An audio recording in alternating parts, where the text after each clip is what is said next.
Please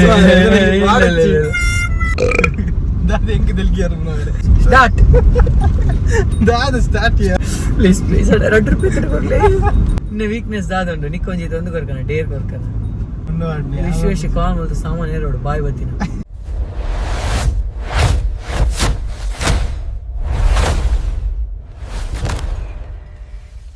hi guys, welcome back to my YouTube channel Supreeth Sapaliga vlogs. ಎಲ್ಲರೂ ಹೇಗಿದ್ದೀರಾ?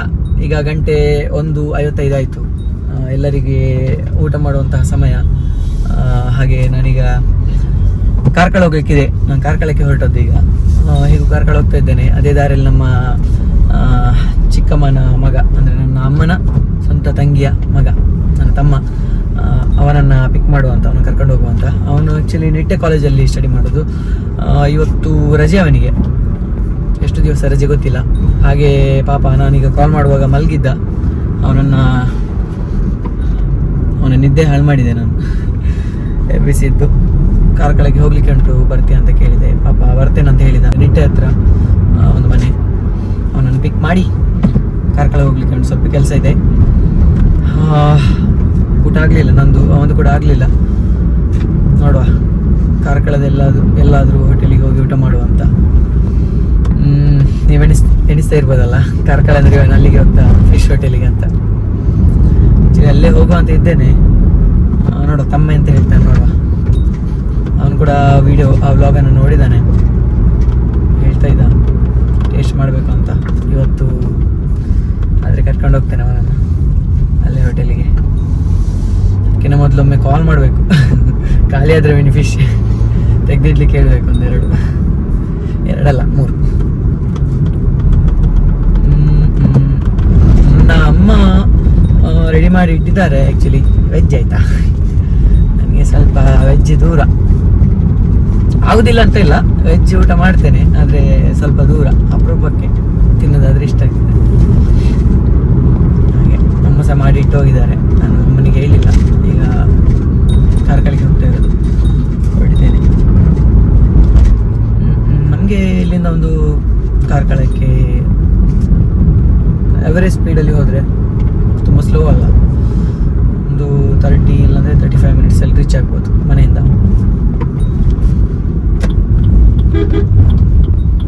ಸ್ವಲ್ಪ ಇಲ್ಲಿ ಕೆಲವು ಕಡೆ ರೋಡ್ ಸರಿ ಇಲ್ಲ ನಮ್ಮದು. ಯಾವಾಗ ಸರಿ ಆಗ್ತದೆ ಗೊತ್ತಿಲ್ಲ. ಸರಿಯಾದರೆ ಒಂದು 5 ನಿಮಿಷ ಬೇಗ ರೀಚ್ ಆಗ್ಬೋದು ಕಾರ್ಕಳಕ್ಕೆ. ಹಾಗೆ ಗಾಯ್ಸ್, ಮತ್ತೆ ಎಲ್ಲರೂ ಹೇಗಿದ್ದೀರಾ ಗಾಯ್ಸ್?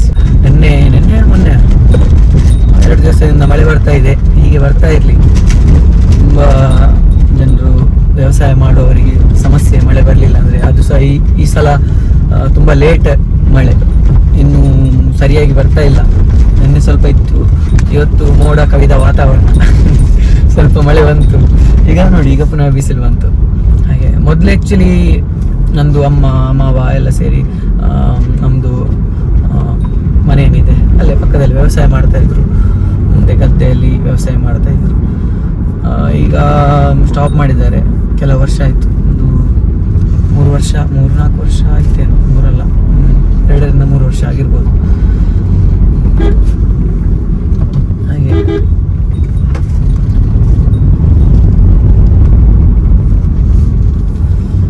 ಮತ್ತೆ ಗಾಯ್ಸ್ ಎಂತ ಹೇಳಬೇಕಂದ್ರೆ, ಹೇಳಬೇಕಿತ್ತು, ಗಣೇಶ್ ಚತುರ್ಥಿ ಶೋಸ್ ಇದೆಲ್ಲ ಕಾಲ್ ಬರ್ತಾ ಇದೆ. ಈಗ ಇವೆಂಟ್ಸ್ ಆಗ್ತಾ ಇದೆ.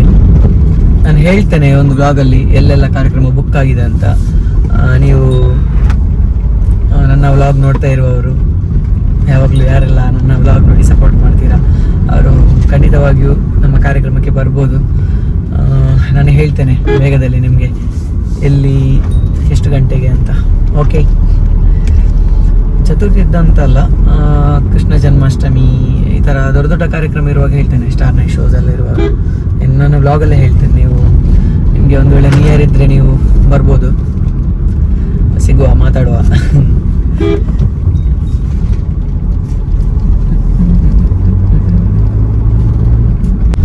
ಮತ್ತೊಂದು ವಿಷಯ, ನಾನು ವ್ಲಾಗ್ ಸ್ಟಾರ್ಟ್ ಮಾಡಿದಲ್ಲ, ನನಗೆ ಆ್ಯಕ್ಚುಲಿ ಎಂತ ಮಾತಾಡೋದು ಅಂತ ಗೊತ್ತಾಗ್ತಾ ಇರಲಿಲ್ಲ. ಎರಡನೇದ್ದು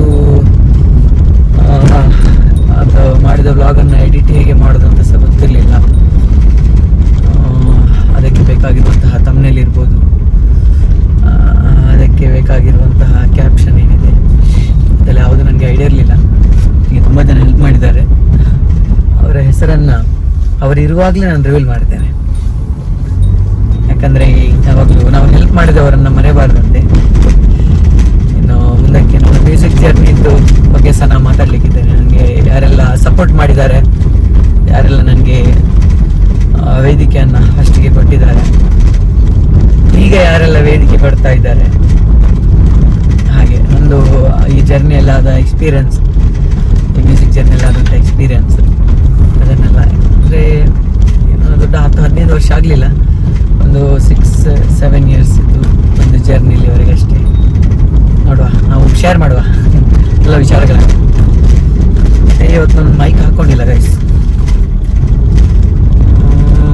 ಗೊತ್ತಿಲ್ಲ, ನಾನು ಮಾತಾಡಿದೆಲ್ಲ ಕ್ಲೀನಾಗಿ ಕೇಳಿರ್ಬೋದು ನಿಮಗೆ. ಮತ್ತು ಕೆಲವರು ಹೇಳ್ತಾರೆ ನಂದು ವ್ಲಾಗಿದ್ದು ಲಿಂಕ್ ಸ್ಟೇಟಸ್ ಅಪ್ಲೋಡ್ ಮಾಡಲಿಕ್ಕೆ ಸ್ಟೇಟಸ್ ಹಾಕಲಿಕ್ಕೆ ಆಗ್ತಾ ಇಲ್ಲ, ಎಂಥದ್ದು ಎರರ್ ಎಂಥದ್ದು ಬರ್ತದೆ ಅಂತ ಸಮಥಿಂಗ್. ನಾನು ನನ್ನ ಸ್ನೇಹಿತರ ಹತ್ರ ಎಲ್ಲ ಕೇಳಿದೆ ಅದರ ಬಗ್ಗೆ, ನನಗೆ ಎಂತಂತ ಗೊತ್ತಾಗ್ತಿಲ್ಲ. ಅವರು ಸಹ ಹೇಳ್ತಾ ಇದ್ದಾರೆ ಆ ಥರ ಕಂಪ್ಲೇಂಟ್ ಬರಲ್ಲ. ಅಂದರೆ ನಿಮ್ಗೆ ಅರ್ಥ ಆಯ್ತಾ, ನಾನೀಗ ಯೂಟ್ಯೂಬಲ್ಲಿ ನಾನು ಏನಾದರೂ ವ್ಲಾಗ್ ಅಪ್ಲೋಡ್ ಮಾಡಿದ್ರೆ ಅದನ್ನು ನಿಮಗೆ ನಾನು ಶೇರ್ ಮಾಡಿದರೆ, ಮೊದಲು ಡೈರೆಕ್ಟ್ ಸ್ಟೇಟಸ್ ಹಾಕಲಿಕ್ಕೆ ಆಗ್ತಾ ಇತ್ತು, ಆಪ್ಷನ್ ಇತ್ತು. ಅಂದರೆ ಅಲ್ಲೇ ವಾಟ್ಸಪ್ಪಲ್ಲಿ ಕಳಿಸಿದ ಲಿಂಕನ್ನು ಡೈರೆಕ್ಟ್ ಅಲ್ಲೇ ಶೇರ್ ಕೊಟ್ಟರೆ ಡೈರೆಕ್ಟ್ ಸ್ಟೇಟಸ್ ಹಾಕಲಿಕ್ಕೆ ಆಪ್ಷನ್ ಇತ್ತು. ಈಗ ಸಹ ಆಪ್ಷನ್ ಇದೆ, ಬಟ್ ನಂದು ಡೈರೆಕ್ಟ್ ಅಪ್ಲೋಡ್ ಆಗ್ತಾ ಇಲ್ಲ. ಆ ಲಿಂಕನ್ನು ಓಪನ್ ಮಾಡಿ ಅಲ್ಲಿ ಕಾಪಿ ಮಾಡಿ ನಂತರ ಅಲ್ಲಿಂದ ನಾವು ವಾಟ್ಸಪ್ ಬಂದು ಸ್ಟೇಟಸಿಗೆ ಪೇಸ್ಟ್ ಮಾಡ್ತಾ ಇದ್ದೇವೆ, ಅಲ್ಲಿಂದ ಶೇರ್ ಮಾಡಿದರೆ ಮಾತ್ರ ಆಗ್ತಾ ಉಂಟು. ನೀವು ಕಳಿಸಿದ ಡೈರೆಕ್ಟ್ ಲಿಂಕನ್ನು ಸ್ಟೇಟಸ್ ಹಾಕಲಿಕ್ಕೆ ಆಗ್ತಿಲ್ಲ. ಒಂದು ಆ್ಯಕ್ಚುಲಿ ಅದು ಒಳ್ಳೆಯದು, ಹಾಗೆ ಆಗಬಾರ್ದು. ನನಗೆ ಖುಷಿ, ಯಾಕಂದರೆ ಕೆಲವರು ನೋಡದೆ ಡೈರೆಕ್ಟ್ ಸ್ಟೇಟಸ್ ಹಾಕುವರಿದ್ದಾರೆ. ನನಗೆ ಆಸೆ ಏನಂದರೆ ನಾನು ನನ್ನ ವ್ಲಾಗನ್ನು ಎಲ್ಲರೂ ನೋಡಿದರೆ ನನಗೆ ತುಂಬ ಖುಷಿ. ಕೆಲವರು ಡೈರೆಕ್ಟ್ ಅಪ್ಲೋಡ್ ಮಾಡೋರಿದ್ದಾರೆ ಪಾಪ, ಅಂದರೆ ಸಪೋರ್ಟ್ ಮಾಡ್ತಾರೆ ನನಗೆ ತುಂಬ. ಅಂದರೆ ಅವರು ನೋಡಲ್ಲ, ಅಂದರೆ ಕೆಲವು ರೀಸನ್ ಇರ್ಬೋದು, ಕೆಲವರು ಬ್ಯುಸಿ ಇರ್ತಾರೆ, ವರ್ಕಲ್ಲಿ ಇರ್ತಾರೆ, ಅಥವಾ ಟ್ರಾವೆಲ್ ಮಾಡ್ತಾ ಇರ್ತಾರೆ ಪಾಪ, ಅವರು ಡೈರೆಕ್ಟ್ ಸ್ಟೇಟಸ್ ಹಾಕೋರಿದ್ದಾರೆ. ಅದು ನೋಡಿ ಆಯ್ತಾ ನಾನು ಕಳಿಸಿದ ಬ್ಲಾಗನ್ನು ನೀವು ನೋಡಿದರೆ, ನಾನು ಇಷ್ಟೊತ್ತು ಮಾಡಿದ ಬ್ಲಾಗ್ ಅಥವಾ ನಾನು ಅದರಲ್ಲಿ ಕುತ್ಕೊಂಡು ಎಡಿಟ್ ಮಾಡಿದ ಟೈಮ್ ಅದೆಲ್ಲ ವೇಸ್ಟ್ ಆಗ್ತದೆ. ಇಲ್ಲ ಅಂದರೆ ನೀವು ನೋಡಿದರೆ ನನಗೆ ಖುಷಿ ಆಗ್ತದೆ. ಹಾಗೆ ಹಾಗೆಲ್ಲ ವಿಷಯ. ಚ್ವಿಂಗಮ್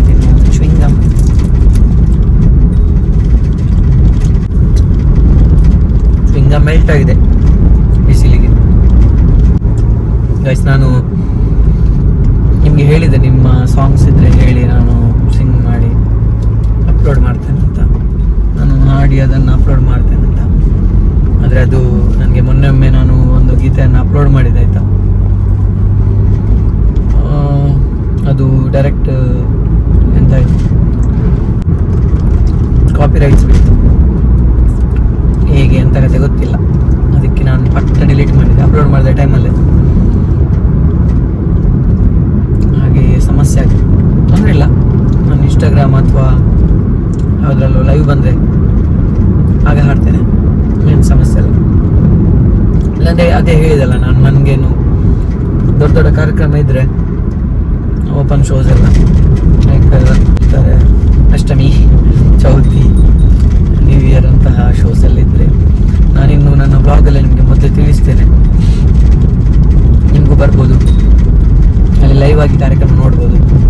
ನಿಮಗೆ ಲೈವ್ ಆಗಿ ನೋಡಿದಾಗ ಇನ್ನೂ ಬೆಟರ್ ಔಟ್ಪುಟ್ ಸಿಗ್ತದೆ. ವಿಡಿಯೋದಲ್ಲಿ ನೋಡೋದಕ್ಕೂ ಲೈವ್ ನೋಡೋದಕ್ಕೂ ವ್ಯತ್ಯಾಸ ಇದೆ. ಮನೇಲಿ ಕುತ್ಕೊಂಡು ವಿಡಿಯೋದಲ್ಲಿ ನೋಡಿದಾಗ ಚಟ ಗೊತ್ತಾಗಲ್ಲ. ನನಗೆ ಒಬ್ಬರು ನಮ್ಮ ಆತ್ಮೀಯರು ಹೇಳ್ತಾರೆ ಆಯಿತಾ, ನೀವು ಈ ಥರ ವ್ಲಾಗ್ ಮಾಡಿ. ಮೊನ್ನೆ ಒಂದು ಕಾರಲ್ಲಿ ಕುತ್ಕೊಂಡು ನಾನು ಮಾತಾಡ್ತಾ ಹೋಗೋದು ನನ್ನ ಸ್ನೇಹಿತನ ಜೊತೆ, ಅದು ವಿಡಿಯೋವನ್ನು ನೋಡಿ ಅವರು ಹೇಳೋದು ನನಗೆ, ಈ ಥರ ವಿಡಿಯೋ ಮಾಡಿ, ಇದು ಒಳ್ಳೆ ಆಗ್ತದೆ ಅಂತ. ಗೊತ್ತಿಲ್ಲ ಈ ಥರ ವಿಡಿಯೋ ನಿಮ್ಗೆ ಇಷ್ಟ ಆಗ್ತದ ಇಲ್ವಾ ಅಂತ, ಬಟ್ ಅದರ ವ್ಯೂಸ್ ನೋಡಿದಾಗ ಇಷ್ಟ ಆಗಲ್ಲ ಅಂತ ಅನಿಸಿತು ನನಗೆ. ಗಾಯ್ಸ್, ಈಗ ನನ್ನ ತಮ್ಮ ಬರ್ತಾನೆ, ಒಂದು 200 ಮೀಟರ್ ಇದಷ್ಟೇ.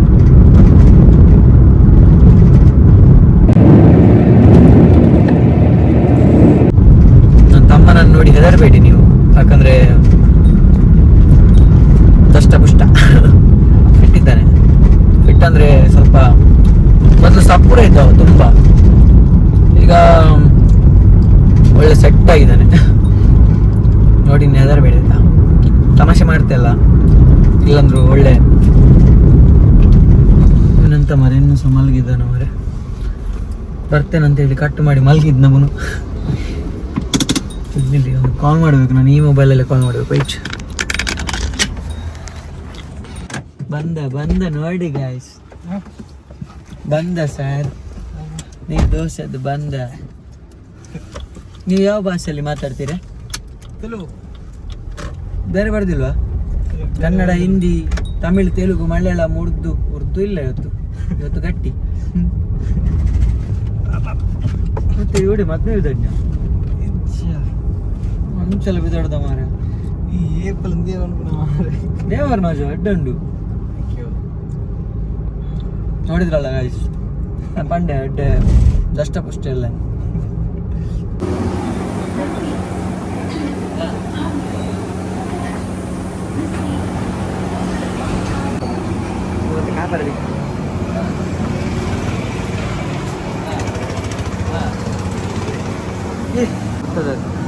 ಸ್ಯಾಂಡಿ ನಮಗೆ ನಮ್ಮ ಪರಿಚಯದವರೊಬ್ಬರು ಸಿಕ್ಕಿದ್ರು.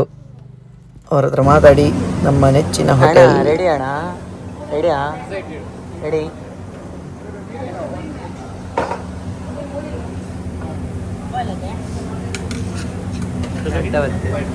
ಬಾಯ್ಲ್ಡ್ ರೈಸ್,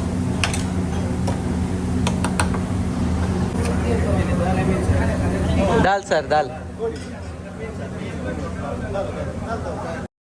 ನಮ್ಮ ಲವಿತೇರು ದಾಲ್ ಸಾರ್ ಕಂಡ್ರೆ ಬಂಡೇರ್ ವೇಟಿಂಗ್ ಫಾರ್ ದಾಲ್ ಸಾರ್.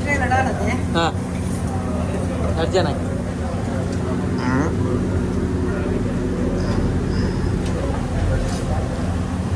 ಅಂತೀಯ ಮೀನು ಬೇರೆ.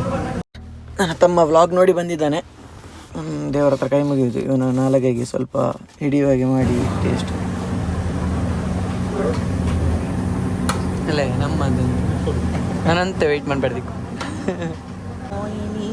ಸುಪ್ಪಿನಿ ಆವತ್ತೇನೆ ಅಲ್ಲ ಬರ್ತೀನಿ.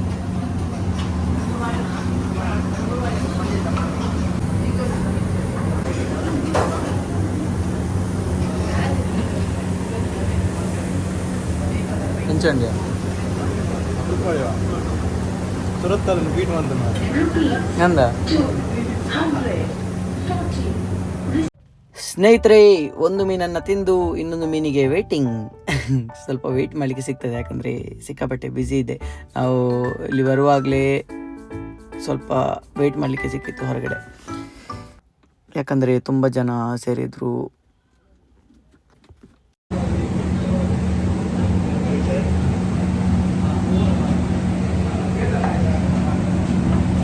ವೈಟ್ ರೈಸ್, ದಾಲ್ ಸಾರು, ಸ್ವಲ್ಪ ಫಿಶ್ ಫ್ರೈ ಹೆಚ್ಚಿನ ಕಾಂಬೋ ಮಸ್ತ್.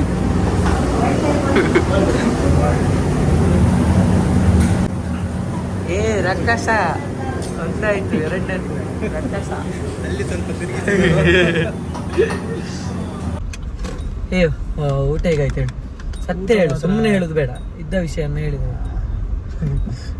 ಫಸ್ಟಿಗೆ ನಂಗೆ ಅಂತ ಸುರತ್ ಕಲ್ಲಲ್ಲಿ ಅಂತ ಸೂಪರ್ ಇತ್ತು ಗೊತ್ತಾಯ್ತಾ, ಅಂದ್ರೆ ಟಾಪ್ 1 ಅಲ್ಲಿ ಇದ್ದೆ ನಾನು ಸುರತ್ ಕಲ್ ಮೀನು. ಬಟ್ ಇದು ತಿಂದಾದ್ಮೇಲೆ ಸೂಪರ್ ಅಲ್ಲ, ಫ್ಯಾಂಟಾಸ್ಟಿಕ್. ಇವರಿಗೆಲ್ಲ ಹೇಳು ಜಲದುರ್ಗ, ಜಲದುರ್ಗ ಸ್ನೇಹಿತರೆ, ಜಲದುರ್ಗವನ್ನು ಒಮ್ಮೆ ಆದ್ರೂ ಭೇಟಿ ಮಾಡ್ಬೇಕು. ಭೇಟಿಗೆ ಸ್ನೇಹಿತರೆ, ನೀವು ಜೀವನದಲ್ಲಿ ಒಮ್ಮೆ ಆದರೂ ಹೋಟೆಲ್ ಜಲದುರ್ಗಕ್ಕೆ ಬನ್ನಿ. ಇದು ಕಾರ್ಕಳದ ಆನೆಕೆರೆಯ ಸಮೀಪದಲ್ಲಿರುವಂತಹ ಸರ್ಕಲ್ ಹತ್ರ ಇದೆ. ನೀವು ಒಮ್ಮೆ ಟೇಸ್ಟ್ ಮಾಡಿ, ಖಂಡಿತವಾಗಿ ನೀವು, ನಾನು ಹೇಗೆ ನಿಮಗೆ ಹೇಳ್ತಾ ಇದ್ದೇನೆ ಹಾಗೆ ನೀವು ಇನ್ನೊಬ್ಬರಿಗೆ ಹೇಳ್ತೀರಾ. ನಾನು ಇದನ್ನ ನಿಮಗೆ ಹೌದು, ಅದೇ ಅವನು ಹೇಳಿದ್ದು. ಈಗ ಇದನ್ನ ಇವನ್ ಹೇಳ್ತಾನೆ, ನಾನು ಹೇಳಿದಾಗೆ. ನನ್ನ ಹೆಸರು ಲವಿತ್ ರಾಜ್. ಮೀನಿನ ಊಟದ ಬಗ್ಗೆ ಒಂದೆರಡು ಮಾತುಗಳನ್ನ ಹೇಳಲು ಇಚ್ಛಿಸುತ್ತೇನೆ. ಸ್ಟಾರ್ಟ್. ಹೇಳು ಮಾರೆ. ನೋಡಿ, ಪದೇ ಪದೇ ನಾನೇ ಹೇಳ್ತಾ ಇದ್ರೆ ಇವ್ರದ್ದು ಎಂತ ಮಾರೆ, ಇವೊಂದು ಫ್ಯಾಮಿಲಿ ಹೋಟೆಲ್ ಹಾಗೆ ಅನ್ಕೊಳ್ತಾರೆ ಇವ್ರು. ಇವ್ರದ್ದು ಎಂತ ಸುಮ್ನೆ ಯಾರು ಬಂಡಲ್ಲ ಅಂಚನ ಬರುತ್ತೆ. ನೀ ಹೇಳು, ನೀನು ನೋಡುವ ಗೊತ್ತಾಗ್ತದೆ. ಒಂದು ಫುಲ್ ಸಜ್ಜಿದ್ದಾನೆ, ಒಳ್ಳೆ ತಿಂತಾನೆ. ಒಳ್ಳೆ ತಿನ್ಸ ಅಂತ ಸಿಕ್ಕಿದ್ದಾನೆಲ್ಲ ತಿನ್ನೋದು ಅಷ್ಟೇ. ಸೀಟ್ ದಾದ ಹೆಂಗಿದಲ್ಲಿ ಗೇರ್ ಯಾರು ಹೋಗ ಅದು ಮೀನ್ ಮಂತ್ ಮಾಡ್ಯಾರ ಸ್ಟಾರ್ಟ್ ದಾದ ಸ್ಟಾರ್ಟ್ ಸ್ಟಾರ್ಟ್ ಮಾತಾಡಲ್ಲಿ ನಂಗೆ ಆಗ್ತಿಲ್ಲ ಮಾರ್ಯ ಜಂಕ್ಷನ್ ಹೇಗೈತೆ ಮೀನು ಅಂದ್ರೆ ಮೀನು ಮಾರಿ ಇಲ್ಲಿದ್ದು ಸೂಪರ್ ಅಂತ ಮತ್ತೊಮ್ಮೆ ತಿನ್ನುವಂತ ಆಗ್ತದೆ. ಕಾಮಿಡಿ ಆಗಿ ಹೇಳಿದ್ರೆ ಅದು ಬೇರೆಂತ ಸುಮ್ಮನೆ ತಮಾಷೆ ಮಾಡೋದು ಅನ್ಕೊಳ್ತಾರೆ. ಇದ್ದದನ್ನ ಇದ್ದಾಗ ಹೇಳ್ಬೇಕು. ಅವನ್ನೆಲ್ಲ ಮಾಡೋಚ್ಚಿ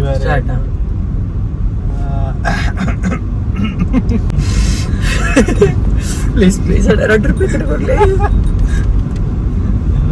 என்னடி கண்டென்ட் வேணும் வேற எனர்ஜி ಇದನ್ನ ವೀಕ್ನೆಸ್ ಪ್ಲಸ್ ಪಾಯಿಂಟ್ ನಿನ್ನ ವೀಕ್ನೆಸ್ ದಾದ ನಿನ್ನ ವೀಕ್ನೆಸ್ ದಾದ ಉಂಟು ನಿಕ್ಕೊಂಜಿ ಒಂದು ಕೊರ್ಕನ ಡೇರ್ ಕೊರ್ಕನ ಬೇಡ ಸ್ವಾಮಿ ಡೇರ್ ಕೊರ್ಕ ನಿಕ್ಕೊಂಜಿ ಡೇರ್ ಮಣ್ಣು ವಿಶೇಷ ಕಾಲ್ ಮತ್ತು ಸಾಮಾನ್ಯ ಹೇಳೋಡು ಬಾಯ್ ಬತ್ತಿನ ಇದಾದ ಬಂತ ಏನೋ ಫಿಟ್ಟಿಂಗ್ ಡಿಸೈನ್ ಆಗ್ಬಿಡ ಅಂಜ ಮಾತಾಡ ఇంకా ಫಿರ ನೀರನ್ನು ಹೋಗ ದಾದೊಂದು ಬರ್ಕೊಂಡು ಅಲ್ಲ ಪಾಯಿಂಟ್ಲೆಸ್ ಇದ್ದಂದೆಲ್ಲ ಅಡೆ ಬರ್ಕೊಂಡು ಕುಡನ್ ಚಾನಲ್ ಮಾಡ್ಬಿಡ ತುಳುತ ತುಳುಟ ಪಟ ಪಟ ಪಟ ಮಾತಾಡೋದು ಓಕೆ ಮೀನ್ ಅವೇ ಮನಸ್ಸು ಬಂಡವೇ ಮೀನು ನಿನ್ನ ಮನಸ್ಸು ಕ್ರೇಜಿ ಮನಸ್ಸು ಅದು ಸತ್ಯ. ಏನ ಬರ್ದಿಂಡಾರೆ ಡಿಸ್ಕೋ ಫ್ರೈ ಅದು ತವಾ ಫ್ರೈ ಅದು ಡಿಸ್ಕೋ ತವಾ ಫ್ರೈ ಬೊಕ್ಕ ಮಾಂಜಿ ತವಾ ಫ್ರೈ ಮಾಂಜಿ ಮಾಂಜಿ ಆತ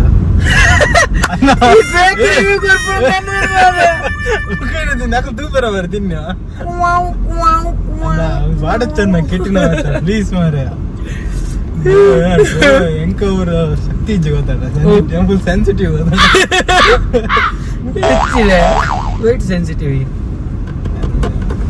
వాడచ్చు మారే నన్ను కాదు పాడొచ్చి ఈ ఊర తిక్కినేను పాడ మారే పాడు ఎన్న మరీ ఇది ఊర నీరు పాడు ఉంది యాక్చువల్లీ ఉంది కంటెంట్ ಅರವಿಂದ್ ಬೋಳರ್ ನಾ ಒಂಜಿ ಪಾಡ್ ನಾವು ಅಡಿಗೆ ಸ್ಟಾಪ್ ಮಾಡ್ತಿದ್ದೆ ₹2 ಚಪ್ಪ ಸೋಡತ್ತನ ಕೊಡ್ಲಿ ಅಡ್ಡ ಬಿಡಲು ಗಾಯ್ಸ್ ಜೋಡ ಕಲ್ಕ್ತೀನಿ ವಿಶ್ವಾಸಿಗೆ ಮಾಡಿ ಗಾಯ್ಸ್ ಅಂತ ಹೇಗೆ ಪಟ ಉಲೇಕೊರೆಗ ಮೂರು ಎಂತವನ ಎಂತವಲಿಯಾ ಅದೇ ಕಡೆ ಕೊರೆಯ